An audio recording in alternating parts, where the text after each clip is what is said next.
midst of violent social upheaval, a voice ringing down from the mountains, a message of internal peace and the renunciation of violence. La no discriminación y la no violencia. Some hailed the rise of a new prophet, a healer. Others denounced him as a false messiah, a danger to youth, a threat to society. The Silo movement became a movement that was seen as dangerous.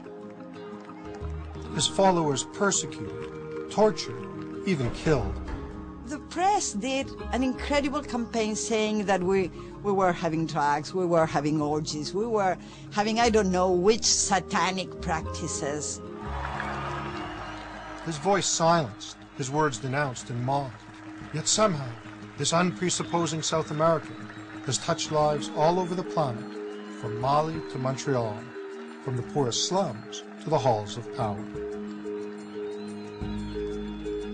Is it possible that this unknown sage really holds the key to an experience that could transform your life? He's a spiritual guide to millions of people all over the world. His ideas have given rise to movements and political parties. His social, literary, and spiritual writings have been published in dozens of languages. How is it that after all that, he remains the best-kept secret of the Andes? It's a story that began many years ago in a remote outpost high in the mountains near the border of Argentina and Chile. Today, thousands have traveled from the most distant points to join Silo not far from Aconcagua, the tallest mountain in the Americas. I'm here in the crowd, not only as a filmmaker, but also as one of many pilgrims from around the world who have traveled to this place where three great mountain chains converge. We have made our ways from Africa and the US, from every part of South America, from across Europe and Asia. All of this in response to Silo's message that our suffering and contradiction cause violence within us and around us, that creating internal unity ends that violence and produces the conditions for something new: peace, force, and joy. Imagine a spirituality that's not a religion, organizations of volunteers where no one is paid, including the leaders. An inspiration that for some has given birth to social action, for others political organization, and for many a spiritual path. Hemos peregrinado a este paraje desolado buscando la fuerza que alimente nuestra vida, buscando alegría en el hacer y buscando la paz mental necesaria para progresar en este mundo alterado y violento. Paz, fuerza, alegría. Paz, fuerza, alegría. For some, all of this is very new. Others have come to join old friends and colleagues. My path to this place began when I was 20 and first came across Silo's writings in a bookstore in Canada. Others have traveled farther and longer.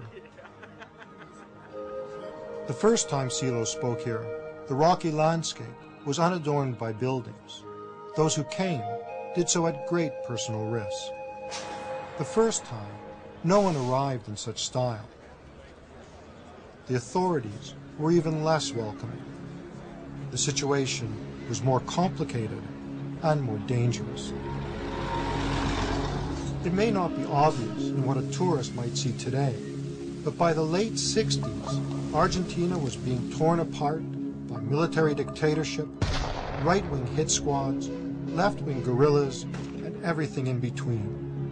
The cultural and political upheaval of that moment wasn't unique to South America. Riots and insurgency, revolution and protest were the reality from Malaysia to Ohio. In that overwrought environment, stories spread down from the mountain of an extraordinary young man. Drawn by curiosity or hope, guided by rumor or intuition, they sought him out, looking for a healer, a guru, or a guide. By 1969, Silo was living far from the centers of power in a small stone hermitage that he had constructed some miles from the outpost of Punta de Vacas. Even here, in the isolation of the mountains, the local military would often disturb his meditations by taking pot shots at him, just for fun. In the midst of the social and political turbulence, word of Silo continued to spread, and after persistent requests, he finally agreed to leave his mountain retreat and speak to a group of people in the city. Though permits were granted, the crowds were arrested before the events began. It was a pattern that repeated until it was finally announced that Silo was certainly free to speak, if he wanted to speak to the rocks.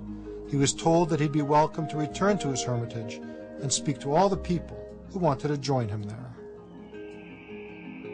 On May 4th, 1969, the same summer humans first walked on the moon, despite the fact that it was so far off the beaten track, despite the frigid weather, despite the heavily armed soldiers, a few hundred pilgrims made their way to this distant place to hear Silo speak publicly for the first time. His words must have surprised those who came to hear a Messiah or a healer. A escuchar un hombre de quien se supone se transmite la sabiduría, has equivocado el camino, porque la sabiduría no se transmite por medio de libros ni de arengas. La sabiduría está en el fondo de tu conciencia como el amor, está en el fondo de tu corazón. The talk that Silo gave that day lasted perhaps 20 minutes. Desconocedor de las leyes que rigen el universo, It focused on the nature of pain and suffering, desconocedor de las leyes de la historia, the varied forms of violence, the relation between the violence inside of us and the violence around us.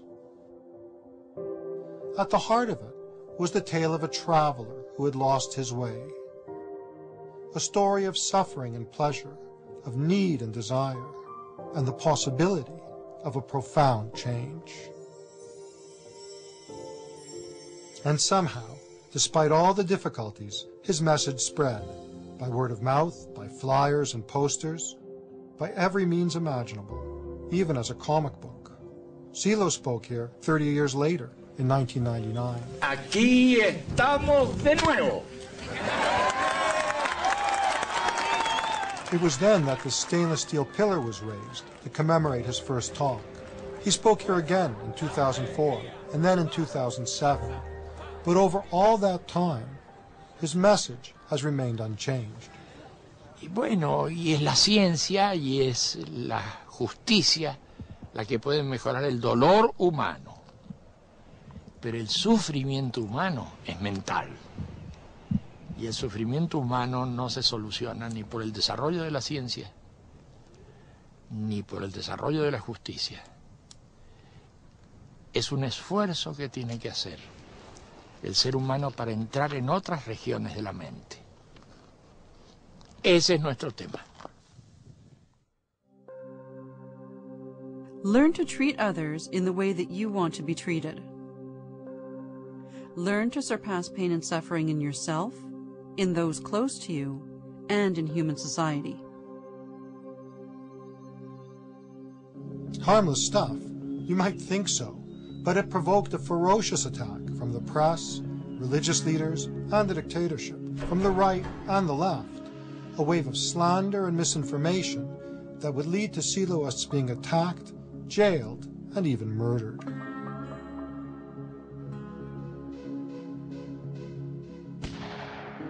The same pattern would later be repeated in Europe and North America, denounced by the media and ideologues from across the spectrum.